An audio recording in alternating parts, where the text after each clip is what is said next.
I, 34 years old female, and my husband, 35 years old male, have just gone through the biggest fight we ever had, and it seems like divorce is inevitable. We have been together for 7 years and married for 2. No kids yet, but I recently found out I am pregnant, and it's so early in the pregnancy that only my mom, 58 years old female, knows as of now. About 2 months ago, everything was fine in our relationship. We live in Toronto in a condo, and we just got a puppy a couple of weeks ago. We obviously had the usual spats, like most couples here and there, but nothing unmanageable. Recently, my husband has got it into his head that we should move to Calgary due to its cheaper cost of living and the rising expenses in Toronto. It was worth considering. I was not and still am not 100% sold, because one thing my husband refuses to consider in this decision is that we have a lot of family here. If anything were to happen, I know we have support from them, and out there we'd be on our own. More info: we are very close with my family. My mom, brother, 32 years old male, and sister-in-law, 27 years old female, live about 20 miles away, and we see them and my extended family very often. We are not so close with his family. He has no communication with his sisters and only tolerates his parents. His parents never really accepted me because of my religion, and despite trying with them several times, it came to the point where only he communicates with them. I try to push him to mend those relationships because I think he needs it. Family kind of fell apart when he was 17, and he seems to really like being around family, especially when he's with mine. So I figure with my pregnancy, maybe we can start from scratch with his side of the family and build that relationship again. He was actually on board with my messaging his sisters and letting them know I was pregnant. The problem? On Saturday, my brother had a BBQ, and we and our new puppy went over. About a week before the BBQ, my husband told my mom about Calgary. My mom was not a fan, as she didn't think it was a good idea for us. I wasn't thrilled either because we have nothing planned, and I felt there was no need in mentioning it yet as we didn't even know when and if we were going to go. During the BBQ, I asked my husband not to mention it because I saw how upset it made my mom, and I wanted to have a good time. He promised me he wouldn't. Now, a bit more background.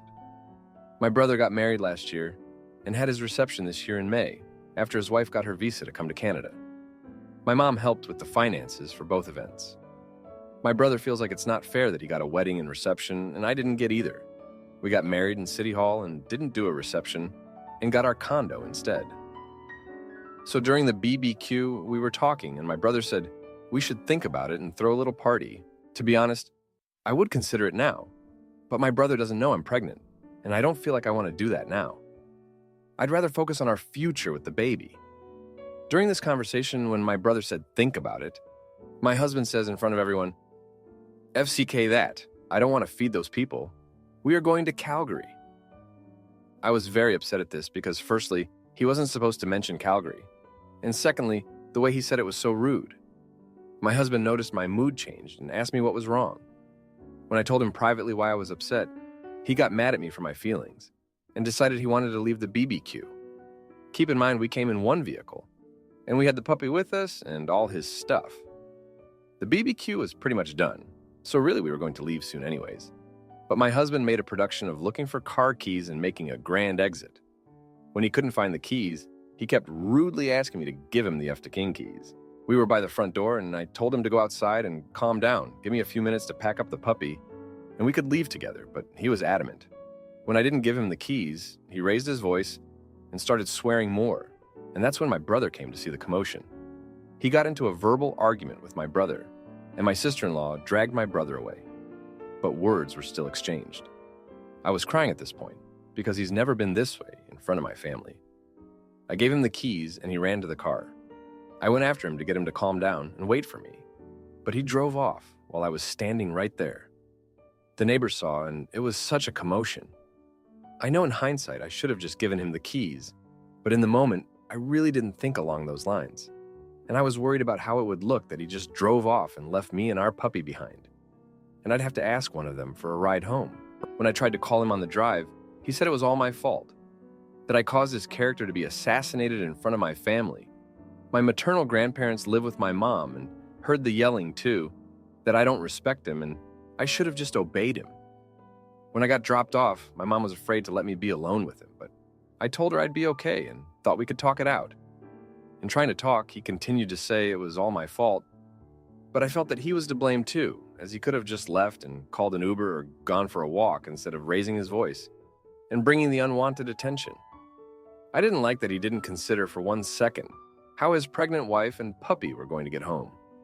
Talking led to more fighting and airing of a lot of dirty laundry. All the repressed feelings and resentments bubbled over, and things from past fights surfaced. This back and forth of arguing and talking has been going on for the past 2 days. We both haven't gone into work and are questioning if we should be together. I don't know if divorce is the answer here, but what I'm really wondering is if he's right. Was it my fault? And was I being disrespectful? Do we try to reconcile or let this relationship go? Any insight is appreciated, and thank you in advance. Now for a few comments before the update. Comment 1. Your husband is an hurtful individual who wants to isolate you from your family by moving you away when you are pregnant. Abuse becomes more intense when you get married and have kids. There are many warning signs here, OP. I fear you are overlooking things just to make the marriage work, but you shouldn't. You also shouldn't have given him the keys, period. He was someone who needed to cool down, not get behind the wheel of a potentially dangerous vehicle. Let him throw a temper tantrum, and if he becomes physically aggressive, call the police and press charges. Stop trying to push him to have a relationship with his family. They also seem terrible. I'm someone who is estranged, and I hate that. Just from this post, it sounds like you manage his emotions a lot because he is unwilling to. Stop doing that. I understand if you don't, you might experience more abuse, but just leave. Also, bringing a child into that kind of life is not fair to the child. I would have already contacted a divorce lawyer. Comment 2. How is any of this your fault? Your husband suddenly explodes, throws a tantrum, screams at you and leaves you behind, and it's your fault for wanting to go together. His emotional regulation is lacking in this instance. A simple nod or saying we have other priorities, or even letting you handle your family would have been enough. My concern is the statement that he wouldn't normally act this way in front of your family. Does that mean he acts this way at home? Now for the update. Hey everyone, thanks for reading. So, after that disastrous BBQ, things have only gotten more complicated. About a week after the BBQ, my husband and I were still not on speaking terms. We were living in the same condo, but barely acknowledging each other. I was trying to focus on my pregnancy and the puppy, but the tension was unbearable. My mom kept checking in on me, worried about how things were going. I didn't want to stress her out more, so I downplayed the situation, but inside, I was a mess. Then, my husband dropped a bomb. He had been applying for jobs in Calgary behind my back and got an offer. He was ecstatic, thinking this was the perfect opportunity for us to start fresh. I was furious. Not only had he gone behind my back, but he was also making decisions that affected both of us without consulting me. We had another huge fight, and this time it got even uglier.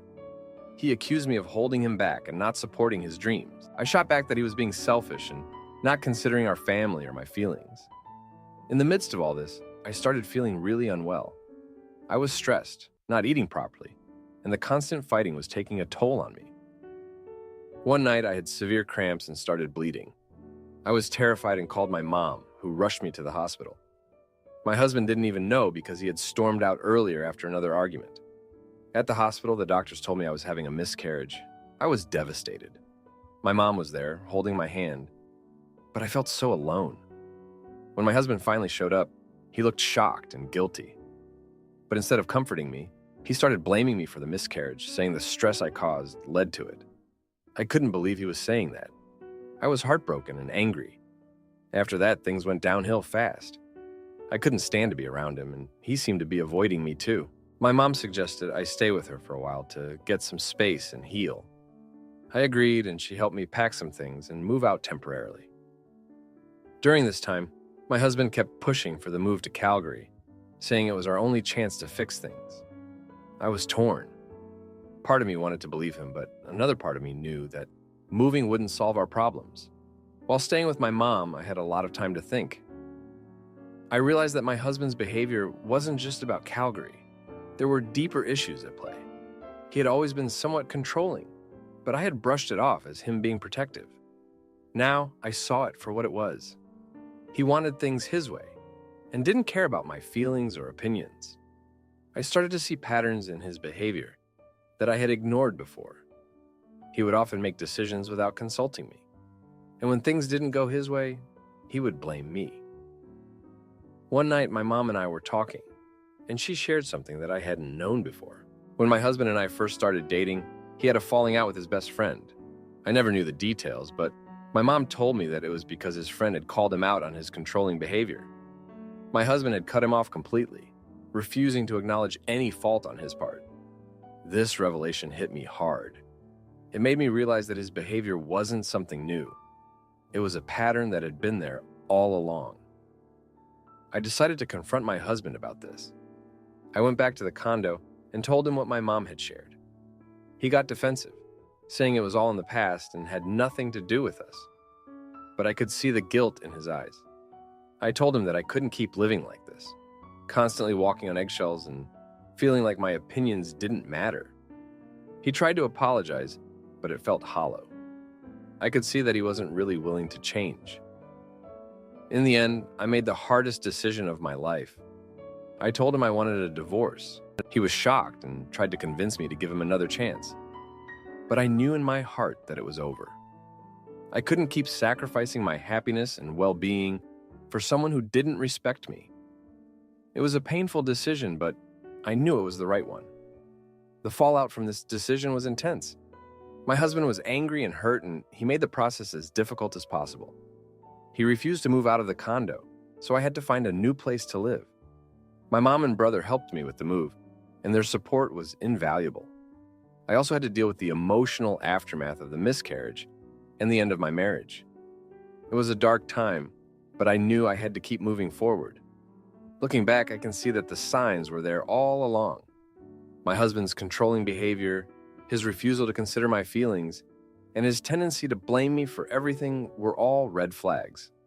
I had ignored them because I loved him and wanted to believe that things would get better. But sometimes, love isn't enough. Sometimes you have to choose yourself and your own happiness. Thank you for reading. Aita for prioritizing my health and confidence over my insecure girlfriend's trust issues. I have a relatively rare condition called pectus excavatum, which is a situation in which your chest is kind of sunken in. It can impact people to certain degrees, and I had it moderately bad. This condition made it harder for my lungs to fully expand and put a little bit of extra pressure on my heart. For most of my life, I kind of just accepted that I would look a little freaky when I took my shirt off, and I would never be much of an athlete since I wouldn't have any major lung capacity. But it was fine. There are surgeries to correct the condition or at least make it better. But I grew up relatively poor, and the surgery was crazy expensive if insurance didn't seem it necessary enough American. So I always made do, and I didn't think it was fixable for me. A few years ago, I got a job with actually good insurance and really good pay. So I started looking into if this surgery was a viable option for me. I was able to get surgery done spring of 2023, and it helped immensely. It's not perfect, but I feel way more confident in myself shirtless, and I was able to work out and exercise so much easier. So over the least year or so, I've gotten pretty fit. I was never particularly overweight or anything due to eating generally healthily and a good metabolism, but now actually consistent exercise habits, like being able to bike for more than 30 minutes without passing out, have made it so I lost several pounds and look great. I also had a bunch of moles on my body and face and went to a dermatologist and got a few removed. So no more weird ribs, much more fit, and fewer moles. I feel amazing, much healthier, and more confident in myself and my appearance. Throughout this time, I've been dating my girlfriend Megan for 6 years. She is amazing, our personalities mesh very well, and I love her with all my heart. However, in the last year or so, since I started changing these things about myself, she has gotten really insecure and not seemed supportive of the changes. She was skeptical, but still physically helpful when I had the surgery, did not like the idea of me getting moles removed, and has made snarky remarks whenever I say I'm going to work out or that I feel physically good. I'm not talking about it all the time, and I'm just like biking indoors in our office for like an hour most of the time. So it's not like I'm becoming some gym bro or whatever. With friends, Megan has gotten much more paranoid and controlling when I want to hang out with friends, especially when I'm talking to girls. I only have eyes for her, but she has done things like institute a soft curfew. Used to not care when I was out with friends as long as it wasn't like a 3 a.m. on a weekday. Now she gets mad if I'm home after 10:30 almost any day. Glue herself to me when we are talking to friends like at a house party. Questions what I'm doing whenever she sees me texting someone. And gets particularly antsy. And texts me constantly if I'm out. And she knows I'm drinking alcohol somewhere without me. I've tried to ask her to back off and reassure her that I'm not interested in anyone else to no success. She has expressed that she has good reasons to be worried, not much specifics. And even one time, said that she liked me for my personality before all these other people, just liked me for my looks, low-key implying that she thought I was ugly or something beforehand. This came to a head 2 nights ago when I was out with some friends at a bar. I got there at the same time as one of my female friends. So we walked in together and went to the bar to order together. Bartender got mixed up and put both our drinks on my tab. Her drink was like $6, so I paid it because who cares? She thanked me and that was that. Megan ended up joining the group later when she got out of work. And at some point, this friend I bought a drink for went and got me a refill of what I ordered and was payback. Megan asked what that was about, I explained, and she got pissed. She said she wanted to go home, so we did shortly after, and we got in a big fight. She flip-flopped between arguing that I shouldn't have bought the friend a drink and that I was hitting on her, and she only paid me back because Megan arrived, and that she was hitting on me by buying a drink. And we made up this story to make it seem like we were calling it a fair trade. She borderline accused me of cheating on her, and then she threw in another line about how these people barely looked at me when before I changed my appearance, and they don't deserve to get a shot at me now. I'm just really upset by the things she's saying and suggesting that I would cheat on her now that I'm hot or whatever. I don't know how to reassure her or get her to back off, and I feel like I made a mistake in trying to take care of my body. I don't know what I'm supposed to do and feeling like reverse body shamed. What can I do to fix this? I don't want to break up, but I don't know how to feel safe in my own skin or out with friends anymore. Now for a few comments before the update. Comment 1. You literally couldn't breathe well before the surgery. It held you back from recreational activities you enjoy. Someone who truly loves you would want you to breathe well and enjoy simple things like biking. Mole removal is fairly standard. You're allowed to do it. Sometimes it's safer anyway to manage skin cancer risk. So again, why would she not be happy for you? I think it's primarily insecurity, and while you can have sympathy for her insecurity, she can't use that as an excuse to discourage you from looking after your health.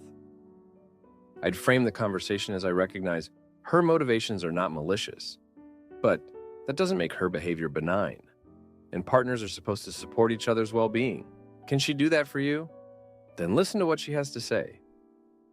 Comment 2. It's pretty clear that she's not capable of feeling secure with you, and it really sucks to have a partner yearning for the days when you felt worse about yourself. I know you don't want to break up, but I would not expect her to change, and this new normal is not sustainable. You are now seeing that there are limitations on your girlfriend's love for you and trust in you, and you should be rethinking things. This new reality is much more indicative of how your lives together are going to be moving forward, more so than whatever positive history you have when prior to your surgery. And if your girlfriend was like this from the start, I'm guessing you wouldn't have made it far into the relationship. Now, for the update, hey everyone, a lot has happened since my last post. After the big fight with Megan, things got even more complicated. The next day, she was still upset and barely spoke to me. I tried to give her some space, thinking she might cool down, but it didn't help. She started avoiding me at home, spending more time in the bedroom or going out without telling me where she was going. I felt like I was walking on eggshells, not knowing what to say or do to make things better. A week later, I decided to sit her down and have a serious talk. I told her how much I loved her and that I was committed to our relationship. I explained that my changes were for my health and confidence, not to attract other people. She listened but didn't seem convinced. She said she felt like she was losing me to this new version of myself and that she didn't know how to handle it. I tried to reassure her, but it felt like we were going in circles. Around this time, I started noticing that Megan was spending a lot of time on her phone, more than usual. She would get defensive if I asked who she was texting or what she was doing. One night I saw her texting someone and laughing, which she hadn't done in a while. I didn't want to jump to conclusions, but it made me uneasy. I didn't bring it up immediately because I didn't want to add more tension. A few days later, I went out with my friends again, this time making sure Megan knew exactly where I was and who I was with. I even invited her to join us, but she declined. While I was out, I got a text from one of my friends saying they saw Megan at a different bar with a guy. My heart sank. I didn't want to believe it, but I couldn't ignore it either. I decided to go to the bar and see for myself. Sure enough, there she was, laughing and talking closely with some guy I didn't recognize. I didn't confront her right then and there. Instead, I went home and waited for her. When she got back, I asked her about her night, and she lied, saying she was just out with some girlfriends. I couldn't hold it in any longer and told her what I saw. She got defensive and accused me of spying on her. We had another huge fight, and she ended up storming out. The next day, she came back and apologized, saying she was just trying to make me jealous because she felt insecure. She admitted that she didn't handle things well and that she was scared of losing me. I appreciated her honesty, but it didn't make the hurt go away. We decided to try couples therapy to work through our issues. Therapy was tough, but eye-opening. Megan revealed that she had always felt a bit insecure in our relationship because she thought I was out of her league, even before my surgery. She said my recent changes amplified those feelings, and she didn't know how to cope. I shared my feelings of being reverse body shamed and how her actions made me feel like I couldn't be myself around her. The therapist helped us communicate better, but it was clear we had a lot of work to do. During one session, Megan brought up something from her past that I didn't know about. She had been cheated on in a previous relationship, which left her with deep trust issues. She never fully dealt with that trauma, and it was now affecting our relationship. Understanding this gave me more empathy for her, but it also made me realize that she needed to work on herself too. As we continued therapy, I started to notice small changes in Megan. She was making an effort to be more supportive and less controlling. She even joined me for a workout session, which was a big step for her. However, there were still moments of tension and insecurity that would flare up unexpectedly. One night we were watching a movie, and a scene came up where a character had a similar condition to mine. Megan turned to me and said, "I never realized how much this affected you. I'm sorry for not being more understanding." It was a small moment, but it meant a lot to me. It showed that she was starting to see things from my perspective. Despite these positive steps, there were still unresolved issues. Megan's trust in me was fragile, and my confidence in our relationship was shaken. We had a long way to go, but we were both committed to making it work. In the midst of all this, I also had to deal with my own internal conflicts. I started questioning if I was doing the right thing by staying in the relationship. I loved Megan, but I didn't want to lose myself in the process. I had worked hard to improve my health and confidence, and I didn't want to feel guilty for it. I had to find a balance between being supportive of Megan and staying true to myself. One day, while I was out biking, I ran into an old friend from high school. We hadn't seen each other in years, and it was great catching up. He mentioned how much I had changed and how proud he was of me for taking control of my health. It was a reminder of why I started this journey in the first place. I needed to be healthy and confident for myself, not for anyone else. As we continue to navigate our relationship, I know there will be more challenges ahead. But I'm hopeful that with time, therapy, and open communication, we can rebuild the trust and connection we once had. Thank you for reading. Aita for cutting off my sister after she lied about me to our family. I'm looking for some genuine advice. This is going to be a long one. My sister, 39, let's call her Amy, and I, 32, used to have a close relationship until I fell pregnant 3 years ago. After I told her, she treated me very coldly and avoided me. She stopped inviting me to her home and answering my phone calls. She had been trying to fall pregnant for a year at this point. I never rubbed it in her face. I chose not to have a baby shower to save her feelings. I was also incredibly awkward about celebrating my first baby's birthday. But despite all this, this was the starting point of something toxic. I have grieved this relationship for years. A couple of months ago, I was shocked to learn that Amy and my mother-in-law were speaking, and that Amy was opening up about some very personal things to her. I was confused by the relationship, but let it go, because they are both adults, and I don't get to dictate other relationships. My husband was not happy, though. Fast forward to yesterday, my husband took a slight jab at his mother, saying, "I don't know why you talked to Amy. She's treated my wife badly for years and uninvited you to her wedding." My mother-in-law responded with that that's not what happened. I was shocked by this. 6 years ago, Amy had a destination wedding and stated to my family and all my siblings' partners' family during Christmas lunch, "If you can afford to come to my wedding, you can come." My husband's parents were the only ones wealthy enough to actually go.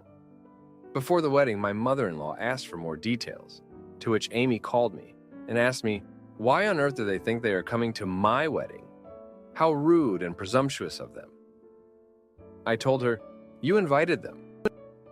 She continued to deny this and told me that I must fix it because it was her special day. I was so uncomfortable about this and told my husband, who had to do the job of subtly saying that the destination wedding will only be Amy's family and her husband's family.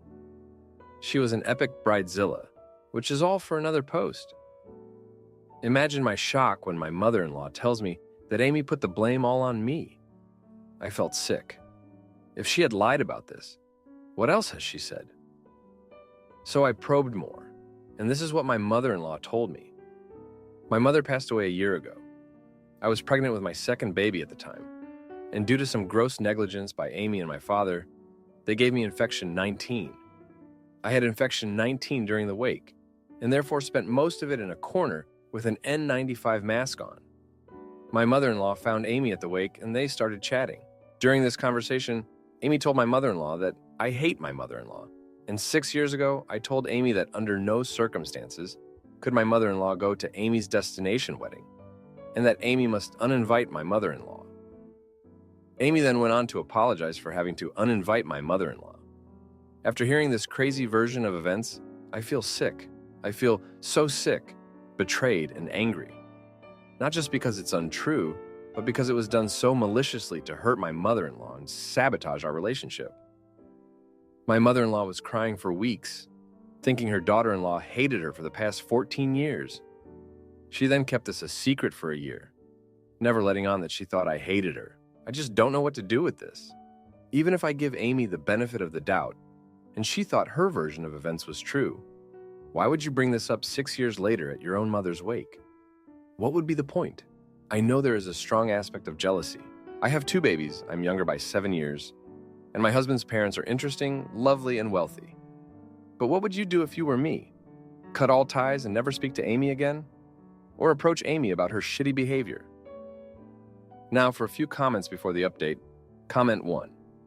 Repair the relationship with the mother-in-law and limit contact with the sister at a minimum. Your father could be advocating for staying united, but if you can't trust your sibling, then you don't need them in your life beyond what you choose to share. If you want to address the issues, invite both your sister and father and have an honest conversation. Express where you believe her jealousy stems from, and acknowledge any actions you took that may have hurt her. She may react poorly, but calling out inappropriate behavior while they are alive and present in your life can provide catharsis. And this release isn't always possible. Comment 2. I would invite my sister and mother-in-law and spouses, if it won't cause too much chaos, to dinner.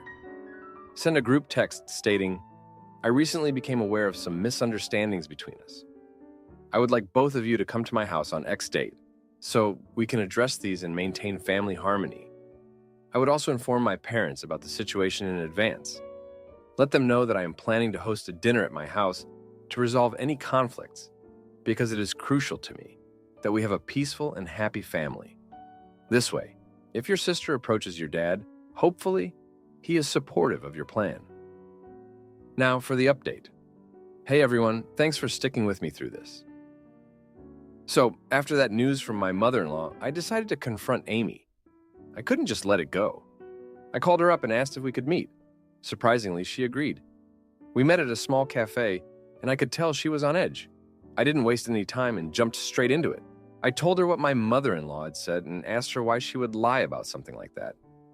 Amy looked taken aback at first, but then she got defensive. She claimed she didn't remember saying any of that and that maybe my mother-in-law misunderstood her. But I could see through her. She was lying and it hurt. I pressed her further, and that's when things got heated. Amy started accusing me of always trying to one-up her, of flaunting my perfect life in her face. She said she felt like she was always in my shadow and that she was tired of it. I was stunned. I never realized she felt that way. I tried to explain that I never meant to make her feel like that, but she wasn't having it. She stormed out of the cafe, leaving me sitting there, feeling more confused and hurt than ever. The next day, I got a call from my father. He said Amy had told him about our confrontation and that she was very upset. He asked me to apologize to her to make things right. I couldn't believe it. I was the one who had been lied about, who had been hurt, and now I was supposed to apologize? I told him I needed some time to think about it. Meanwhile, my husband was furious. He said Amy had crossed a line and that we should cut her out of our lives for good. But I wasn't sure. Despite everything, she was still my sister. I decided to give it some time to see if things would calm down. A few days later, I got a call from my mother-in-law. She said she had been thinking about everything and that she wanted to talk to Amy herself. I was hesitant, but I agreed. Maybe hearing it from someone else would make Amy realize the damage she had caused. They met up, and my mother-in-law later told me that the conversation had been tense. Amy had stuck to her story, insisting that she had never meant to hurt anyone, and that it was all a misunderstanding. My mother-in-law said she didn't believe her, but that she was willing to let it go for the sake of family peace. I appreciated her willingness to move on, but I still felt uneasy. Then, something unexpected happened. My father called me again, this time with a different tone. He said he had spoken to Amy and that she had admitted to lying. She said she had been feeling jealous and insecure, and that she had taken it out on me and my mother-in-law. He asked me to forgive her, to give her another chance. I was shocked. I didn't know what to say. I decided to meet with Amy one more time. We met at the same cafe, and this time, she seemed genuinely remorseful. She apologized for everything, for the lies, for the hurtful things she had said. She said she was going through a tough time, and that she had taken it out on me. I could see the pain in her eyes, and I felt a pang of sympathy. But I also felt a deep sense of betrayal. I told her I needed time to process everything. Over the next few days, I thought a lot about our relationship. I remembered the good times, the times when we were close, when we supported each other. But I also couldn't ignore the hurt she had caused. I talked to my husband, and he said he would support whatever decision I made. I decided to give Amy another chance, but with clear boundaries. I told her that I needed time to rebuild trust, and that she needed to show me that she was truly sorry. Things were tense for a while, but slowly we started to rebuild our relationship. Amy made an effort to be more supportive, to be more honest. I could see she was trying, and I appreciated it. But there was always a part of me that was wary, that was waiting for the other shoe to drop. And then it did. A few weeks later, I found out that Amy had been talking to my father again, and that she had been complaining about me, saying that I was being too hard on her, that I was making her life difficult. I felt like I had been punched in the gut. I realized that despite her apologies, despite her efforts, she hadn't really changed.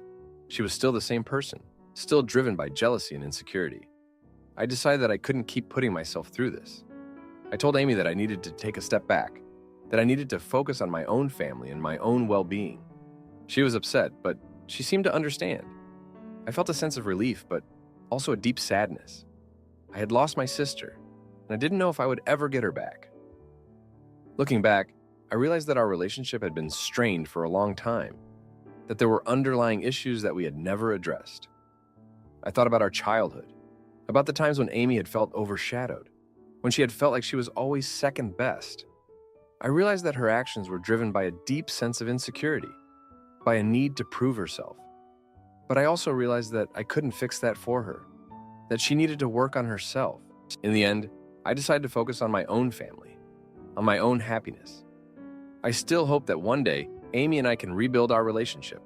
But for now, I need to take care of myself. Thanks for reading. If you like this video, you'll probably like these too. Also, while you're here, please consider subscribing. It's your support that keeps this channel alive and allows me to make better and longer videos. Have a great day.